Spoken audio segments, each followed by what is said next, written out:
जय हिंद। मैंने सुबह बताया था कि काव्य सौंदर्य के तत्व का मतलब क्या होता है। तो जो काव्य सौंदर्य होता है मतलब काव्य की सुंदरता किस कारण होती है, मतलब किसकी वजह से होती है कि वह सुंदर बन जाता है। मतलब उसमें कुछ तत्व होते हैं। कौन कौन से तत्व होते हैं? रस, अलंकार और छंद। ये सब एक तीनों तत्व हैं। इन्हीं की वजह से जो है कि हमारा काव्य बहुत ही सुंदर, अति सुंदर बन जाता है। तो आज मैं बताऊंगा, मतलब आज मैं शाम को इस समय बताऊंगा कि रस किसे कहते हैं। रस से संबंधित कुछ बातें को मैं बताऊंगा।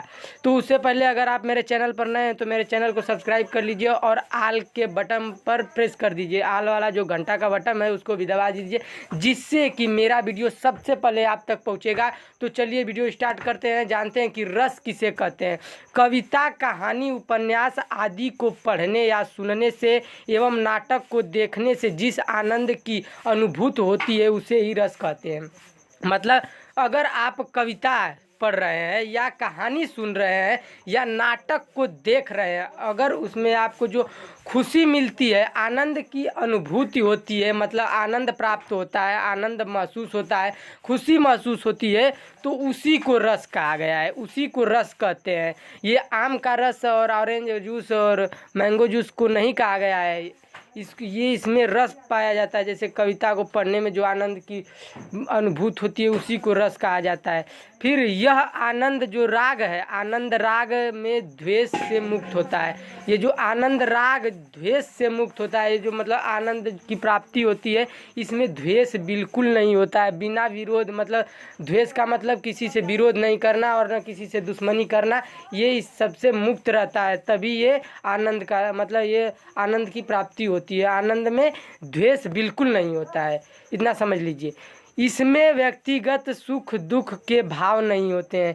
इसमें मतलब व्यक्तिगत मतलब पर्सनल सुख दुख नहीं होता है। इसमें पर्सनल सुख दुख के भाव नहीं होते हैं और यह व्यक्तिगत संकीर्णताओं से मुक्त होता है। व्यक्तिगत संकीर्णताओं का मतलब होता है और संकट विपदा इसमें नहीं होती है। कोई संकट और कोई विपत्ति नहीं होती है। आचार्य रामचंद्र शुक्ल ने हृदय की मुक्तावस्था को रस दशा कहा है।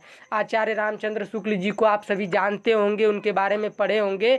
तो उन्होंने बताया है कि हृदय से जो मुक्त होता है, मतलब हृदय से जो खुशी मुक्त होती है, हृदय से जो आनंद हमारा मुक्त होता है, आनंद जो प्राप्त होता है हृदय से, उसी को रस कहा गया है, उसी को रस दशा कहते हैं। रस जो है काव्य की आत्मा माना गया है। रस को अगर परीक्षा में पूछ दे कि काव्य की आत्मा किसे कहा जाता है, तो रस को कहा जाता है। रस काव्य की आत्मा है। और आचार्य विश्वनाथ ने साहित्य दर्पण में काव्य की परिभाषा देते हुए लिखा है। आचार्य विश्वनाथ जी जो हैं उन्होंने साहित्य दर्पण में काव्य की, जो काव्य हमारा है उसकी परिभाषा देते हुए लिखा है कि वाक्यम रसात्मक रसात्मक काव्यम। इसका मतलब क्या होता है कि रसात्मक वाक्य ही काव्य है। मतलब रस से भरा जो वाक्य होगा उसी को हम काव्य कहते हैं। काव्य में मान के चलिए कि रस ही रस रहता है, रस से भरा काव्य, उसमें हर एक वाक्य में रस भरा रहता है, उसी को हम काव्य कहते हैं।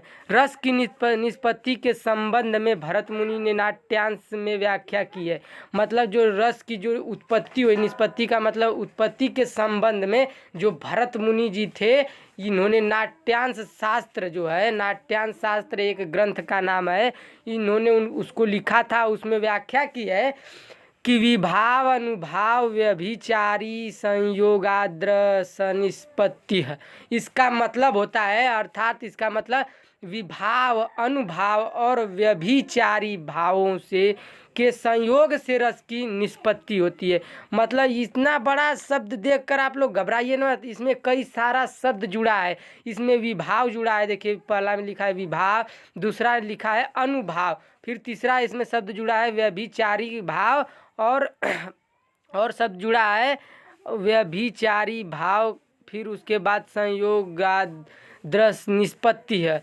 तो मतलब इसका मतलब इन सब के मिलने से रस की उत्पत्ति होती है। मतलब निष्पत्ति का मतलब इसकी उत्पत्ति होती है, रस की उत्पत्ति होती है। ये सभी रस के बारे में आप लोग जान गए और आगे देखते हैं रस के बारे में। रसों के आधार पर, रसों के आधार भाव है। रस का आधार किसे कहा गया है? भाव को। मतलब जैसे एक घर है, बड़ा सा घर है, उसका आधार क्या होता है? उसकी नींव होती है, उसके पिलर होते हैं। उसी तरह रस का जो आधार है वह हमारा भाव होता है। भाव से ही रस की उत्पत्ति होती है। और भाव जो है मन के विकारों को कहते हैं। अगर कोई पूछ दे कि भाव किसे कहते हैं, तो मन में जो हमारी सोच है, मन में जो आप इस समय सोच रहे हैं, आप में जो भाव उत्पन्न हो रहा है, उसी को हम भाव कहेंगे। विचार जो उत्पन्न हो रहा है आपके मन में, उसी को हम भाव कहते हैं।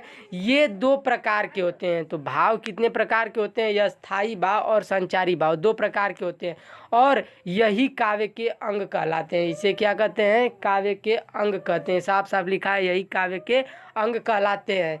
तो आप सभी को इतना समझ में आ गया। थोड़ा थोड़ा पढ़ते चलेंगे और याद करते चलेंगे, और इसमें जो शब्द हैं उनका हम अर्थ समझते चलेंगे। और आप एक बार इसको फिर से रिवीजन कर लीजिएगा देखकर, जिससे कि आपको कभी भूलेगा नहीं और परीक्षा में आप जाकर आसानी से लिख सकते हैं। तो अगर आपको समझ में आया तो अपने दोस्तों में शेयर कर दीजिए, एक प्यारा सा लाइक कर दीजिए, और चैनल को सब्सक्राइब कर दीजिए, और बेल आइकन को क्लिक कर दीजिए। मिलते हैं अगले वीडियो में। अस्थाई भाव और संचारी भाव के बारे में हम जानेंगे। अस्थाई भाव के बारे में, अस्थाई भाव के बारे क्या होता है, उसका कितने प्रकार होते हैं, उसके बारे में हम जानेंगे। मिलते हैं अस्थाई भाव के साथ। जय हिंद, वंदे मातरम।